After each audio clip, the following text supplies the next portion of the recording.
साल 2008, महीना दिसंबर। पुणे की एक मस्जिद से मौलाना शब्बीर को दहशतगर्दी के मुख्तलिफ इल्जामात के तहत दिसंबर 2008 में गिरफ्तार किया गया था।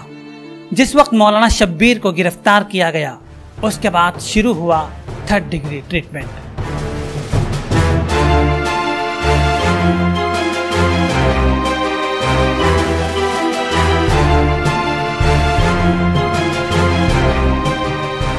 वो लम्हात ख़ास तौर से मुझ पर और मेरी वालिदा पर और मेरे भाई और मेरे बहनों पर और ख़ास करके मुझे चाहने वाले जिन लोगों पर जो बात जो मेरी गिरफ्तारी की जो सुनी है, उन लोगों के लिए तो वो बात बहुत ही पहाड़ बनकर, दुख का पहाड़ बनकर गिर पड़ी। वो हालात, हर तरह से जुल्म और सितम के पहाड़ तोड़े गए, सिर्फ इस बिना पर के मैं सिर्फ एक भटकली मुसलमान हूँ और एक मौलवी हूँ। सिर्फ इस बिना पर के मैं सिर्फ एक भटकली मुसलमान हूँ और एक मौलवी हूँ। सिर्फ इस बिना पर के मैं सिर्फ एक भटकली मुसलमान हूँ और एक मौलवी हूँ। वरना मेरा कोई भी किसी से रिलेशन, कोई ताल्लुक़ नहीं था, न मैंने कभी सोचा भी नहीं था। लेकिन तरह तरह के झूठे इल्ज़ामात लगाकर मुझको बंद कर दिए गए। जैसा कि मैं 2008 से मैं जेल में हूँ, लेकिन 2010 के केस मुझ पे फिक्स करने जा रहे हैं। वहाँ पर भी मुझको हर तरह से जो टेररिस्ट जो जितने भी जो केसें हैं, उससे बिल्कुल मुझको बाइज़्ज़त बरी कर दिया गया।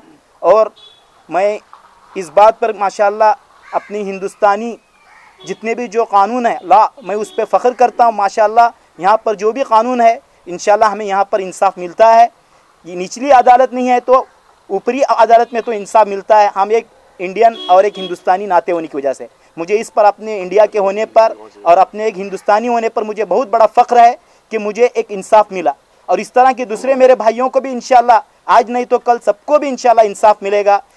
देखो, जेल में तो जब मुझको एंटी टेररिस्ट कोर्ट जब मुझे रात में आई, मैं मस्जिद में था, तो तकरीबन 1 बजे की रात में मुझको आकर उठाई पहले मेरे जीजाजी को और मुझे लेके गए।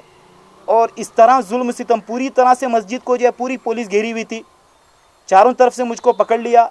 और पकड़ने के लिए मुझे जो है बाद में लेके जाके बस मारना ही, रात भर मारते रहे।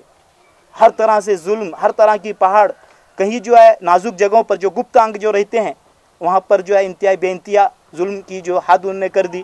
और बार बार यही पूछा जाता कि फ़लाँ कहाँ है, फ़लाँ कहाँ है, और तुम्हारा जो है क्या कसूर है, तुम क्या किया है। इस तरह के झूठे इल्ज़ाम लगा कर मुझको पकड़ा गया। मुझको पकड़ाई, दहशतगर्दी के सिलसिले में पकड़ा, लेकिन उसके बाद उनको कुछ नहीं मिला सबूत। फिर मुझको झूठे केस में, जो जाली नोट, फेक करेंसी के केस में मुझको फंसाया गया। वरना मेरे पास तो 1 रुपया भी नहीं मिला। लेकिन उसके बाद भी इंशाअल्लाह हमें आज नहीं तो कल इंशाअल्लाह हाई कोर्ट से भी इंशाअल्लाह हमको उधर से भी हमको बाइज़्ज़त बरी मिलेगी। मुझे अपनी इंडिया के कोर्ट से मुझे बिल्कुल यकीन है, वहाँ से भी निरपराधी हम हो जाएंगे। हालांकि उसकी केस, उसका सज़ा तो हम गुजार चुके हैं। लेकिन इस तरह के जुल्म के रातों में उठाना, रातों में मारना, इसी तरह दाढ़ियाँ खींचना, इसी तरह जो है एक तरह की जो है चीज़ें, एक तरह की बहुत ही तेज़ाब जैसी चीज़ें रहती है जो बाथरूम के जगह पर बिल्कुल डाल दिया जाता है, जिसकी वजह से आदमी ना ठहर सकता है, उसको सोने भी नहीं देते, बल्कि उसको खड़ा करते हैं और मारने लगते हैं। इस तरह की बहुत सी जुल्म है। यही मैं कहता हूँ और तमाम मुसलमानों से मैं कहता हूँ कि तमाम जो है इस तरह की जितने भी जो लोग बाहर हैं, उनको जो है इंसाफ दिलाएं, उनके लिए कानूनी लड़ाई लड़ें और हर तरह की बुराइयों से, हर तरह की दहशतगर्दी चीज़ों से खुद भी बचें और दूसरों को भी बचाएं। 8 साल, जिंदगी के इंतहाई कीमती 8 साल जेल की कठिनाइयों में तने तन्हा गुजारे। 8 साल तक जेल की मशक्कत बर्दाश्त करते करते मौलाना शब्बीर अंदर से जितने टूटे, उसका अंदाजा शायद हम और आप न लगा पाएं। मगर इस दौरान भटकल मखदूम कॉलोनी के एक खस्ता हाल मकान में मौलाना शब्बीर की वालिदा का जो हाल हुआ वो बयान से बाहर है। बेटे की जुदाई के गम में रो रो कर माँ की आंखों का पानी खत्म हुआ और यूं उनकी एक आंख की रोशनी चली गई। एक आंख की बिनाई से महरूम उनकी वालिदा की बुझती आंखों में बेटे की रिहाई से खुशी की चमक दिखाई देती है। मगर दर्दो कर्ब के इन 8 सालों का गम भी अल्फाज के पैराए में साफ देखा जा सकता है। खुशी हूँ, मैं बहुत खुशी हूँ। मेरा बच्चा कुछ करे बगैर निकल को गया, सो क्या भी उसका सबूत ही नहीं।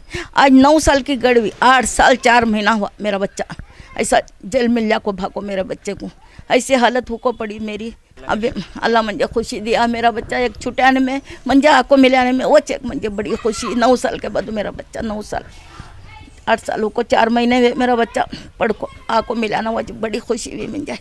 वो कितनी परेशानी होती थी मुझे, इतनी परेशानी। मेरा बच्चा इतना अच्छा, कुछ नहीं सो क्या नहीं सो, मेरे बच्चे कुल्ला को डाली ना, कई कुल्ला को डाली नहीं, कुछ सबूत मिला तो तभी हरकत न था। मेरा बच्चा कुछ करे बल को लेकर, हाँ जान दे बल को लेकर मैं बोलती थी, ऐसा करे सोचा ऐसी सज़ा मिले देना अल्लाह बल को। मेरा बच्चा कुछ करे ना, अपना पढ़ना हुआ अपे हुआ, किसकी पंचायत में नहीं, किसकी इसमें नहीं, बात में नहीं, चीत में नहीं, क्या भी नहीं, सिर्फ अपना पढ़ना, बच्चा को पढ़ाना, ये तच उसका काम भी, दूसरा कुछ भी नहीं बेटा। ऐसे हालत पर मेरे बच्चे को लाको दाल को आज इतने साल करे लड़ाए मेरे बच्चे को खाली बेकार का।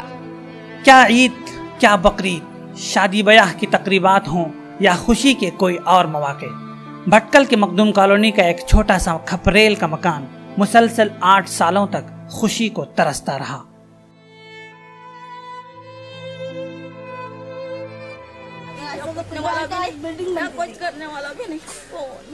कौन पूछता है? आज साहूकार होते तो पूछते थे, वही गरीब आदमी मुझे कौन पूछने वाला है? Mangalore 3rd district session court ने दहशतगर्दी के इल्जामात का सामना कर रहे मौलाना शब्बीर को उनके 4 साथियों के साथ बाइज्जत बरी कर दिया, जिसके बाद कल रात मौलाना शब्बीर अपनी वालिदा से मुलाकात के लिए घर पहुंचे, जहां पहले से ही मुलाकातियों का जमघटा था। मुलाकातियों ने फूल की मालाएं पहनाकर और मिठाइयां खिलाकर मौलाना शब्बीर को मुबारकबाद दी। मौलाना शब्बीर के मुकदमे की पैरवी करने वाले और उनकी रिहाई की कोशिश करने वाले APCR के जिम्मेदारान भी इस मौके पर खुशी का इजहार कर रहे हैं।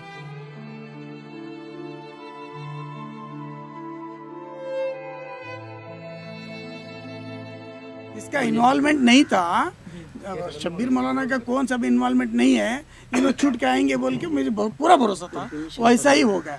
और उडुपी में जो हमारे शांताराम शेट्टी जो एडवोकेट है, सीनियर मोस्ट है, उन्होंने ही ट्रायल फिक्स किया, सो उन्होंने ही चला के उन्होंने ही एक्विट करा के दी। बहुत मुश्किल उठाए, बॉम्बे को पूना को तो बहुत बार गए हम लोग, और खमरुद्दीन जुबैर मौलाना भी साथ में 8-10 मरतबा आए मेरे साथ में। बहुत कॉम्प्लिकेशंस हुए, फिर ना उधर बहुत लोगों को जाओ, और उससे ज़्यादा इधर भटकल में आते ही बहुत सारे लोग पूछने वाले। मौलाना शब्बीर साहब का केस जैसे ही हमारे पास आया, हमें नहीं लगता था कि इसमें हमें कामयाबी नसीब होगी, लेकिन यकीन मानिए और सच्ची बात तो ये है कि अरशद साहब की हमारे साथ पूरी तरह दिलचस्पी और दिलजमी का जो उन्होंने मुजाहरा किया है, उससे कामयाबी हमें नसीब हुई है।